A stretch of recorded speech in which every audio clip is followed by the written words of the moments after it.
다 같이 사도신경으로 신앙 고백하심으로 6월 3일 화요일 아침 예배를 하나님께 드립니다. 나는 전능하신 아버지 하나님, 천지의 창조주를 믿습니다. 나는 그의 유일하신 아들, 우리 주 예수 그리스도를 믿습니다. 그는 성령으로 잉태되어 동정녀 마리아에게서 나시고 본디오 빌라도에게 고난을 받아 십자가에 못 박혀 죽으시고 장사된 지 사흘 만에 죽은 자 가운데서 다시 살아나셨으며 하늘에 오르시어 전능하신 아버지 하나님 우편에 앉아 계시다가 거기로부터 살아있는 자와 죽은 자를 심판하러 오십니다. 나는 성령을 믿으며 거룩한 공교회와 성도의 교제와 죄를 용서받는 것과 몸의 부활과 영생을 믿습니다. 아멘.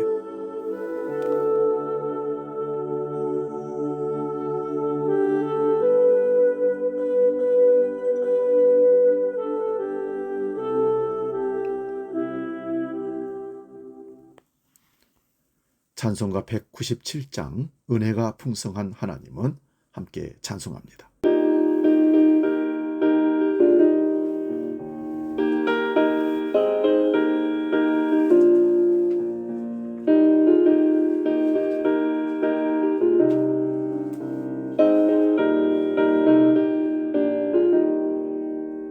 은혜가 풍성한 하나님을 믿는 자 한 사람 한 사람 어제도 오늘도 언제든지 반창고 보호해 주시네. 주여 성령의 은사들을 오늘도 내려 주소서. 성령의 뜨거운 불길로서 오늘도 충만케 하소서. 정욕과 죄악에 물든 맘을 성령의 불길로 태우사 정결케 하소서. 태우소서 깨끗게 하여 주옵소서. 주여 성령의 은사들을 오늘도 내려 주소서. 성령의 뜨거운 불길로서 오늘도 충만케 하소서. 오늘 아침 우리에게 주시는 하나님 말씀은 구약성경 열왕기하 4장 1절에서 7절까지 말씀입니다. 구약성경 565면에 있습니다. 열왕기하 4장 1절에서 7절 지금 봉독합니다. 선지자의 제자들의 아내 중에 한 여인이 엘리사에게 부르짖어 이르되 당신의 종 나의 남편이 이미 죽었는데 당신의 종이 여호와를 경외한 줄을 당신이 아시니 바이다. 이제 빚준 사람이 와서 나의 두 아들을 데려가 그의 종을 삼고자 하나이다 하니 엘리사가 그에게 이르되 내가 너를 위하여 어떻게 하랴? 내 집에 무엇이 있는지 내게 말하라. 그가 이르되 계집종의 집에 기름 한 그릇 외에는 아무것도 없나이다 하니 이르되 너는 밖에 나가서 모든 이웃에게 그릇을 빌리라.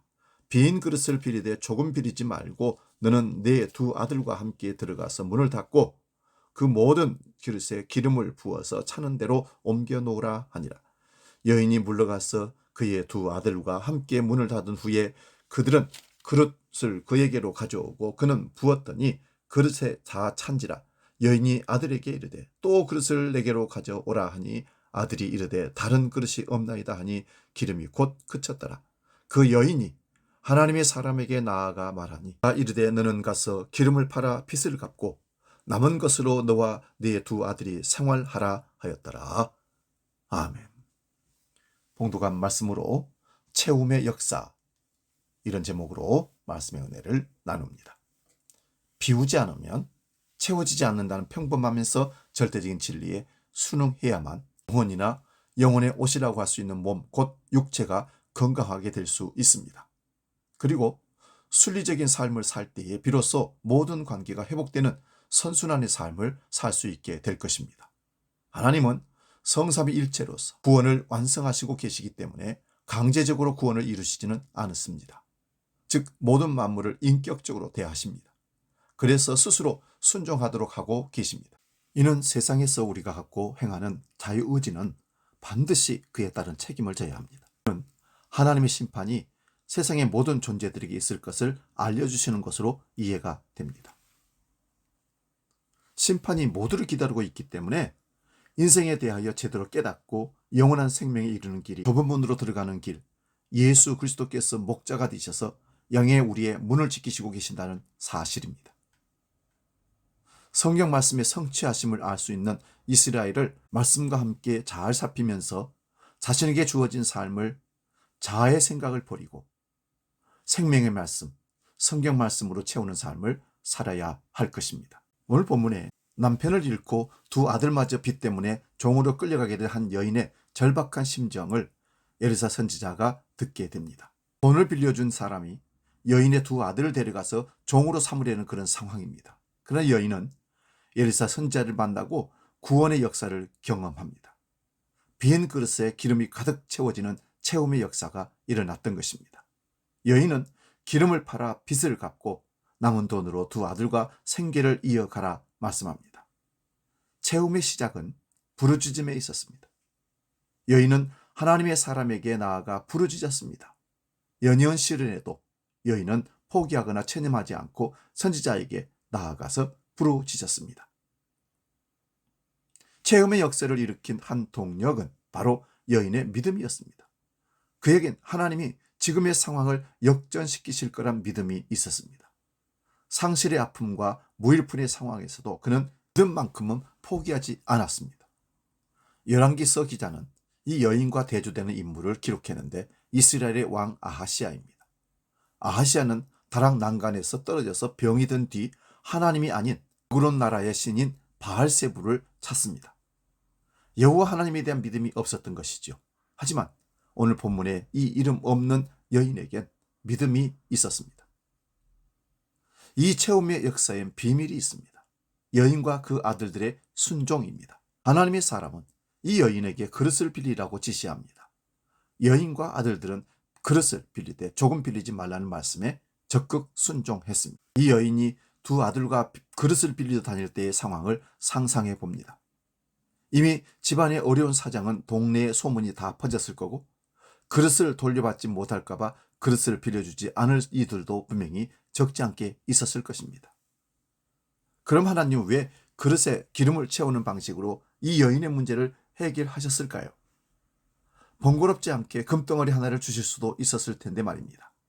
하나님께서 이런 번거로운 방법을 사용하신 데에는 순종에 있습니다. 하나님께서는 순종한 아들이 하나님의 역사를 체험하기를 바라신 듯 합니다. 오늘 우리의 인생도 마찬가지입니다. 우리 역시 왜 하나님께서 우리의 뜻대로 즉시 문제를 해결해 주지 않을까? 이런 생각들을 할 수 있습니다. 왜 하나님은 날마다 일마다 우리로 기도하게 하시고 순종을 요구하시는 걸까라는 의문을 품을 수도 있습니다. 하지만 하나님께서는 우리의 기도와 순종을 요청하십니다. 인생에서 가장 큰 불행은 돈을 잃어버린 것도 건강을 잃어버린 것도 사람을 잃어버린 것도 아닙니다. 기도하는 마음을 잃어버린 게 가장 큰 문제입니다. 원수 마귀는 우리의 간구하는 심령을 빼앗으려고 합니다. 우리의 기도할 의지를 꺾으려고 합니다. 잠언 4장 23절에 모든 지킬 만한 것 중에 더욱 네 마음을 지키라. 생명의 근원이 이에서 남이니라 말씀합니다. 기도의 마음을 지킵시다.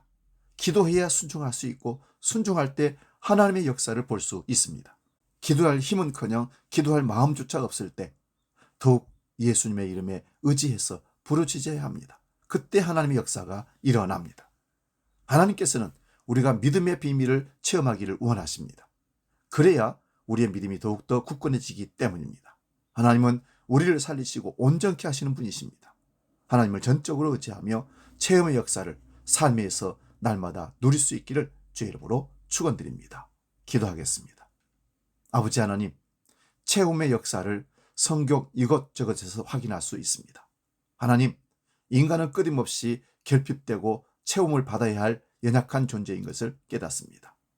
우리 믿음의 사람들을 주께서 기억하시고 저들의 비움에 저들의 결핍에 주님의 역사로 채워주셔서 살아계신 하나님의 역사를 경험케 하시고 그 하나님을 증명하며 간증할 수 있도록 인도하여 주시옵소서.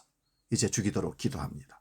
하늘에 계신 우리 아버지, 아버지의 이름을 거룩하게 하시며 아버지의 나라가 오게 하시며 아버지의 뜻이 하늘에서와 같이 땅에서도 이루어지게 하소서. 오늘 우리에게 일용할 양식을 주시고 우리가 우리에게 잘못한 사람을 용서하여 준 것 같이 우리 죄를 용서하여 주시고 우리를 시험에 빠지지 않게 하시고 악에서 구하소서.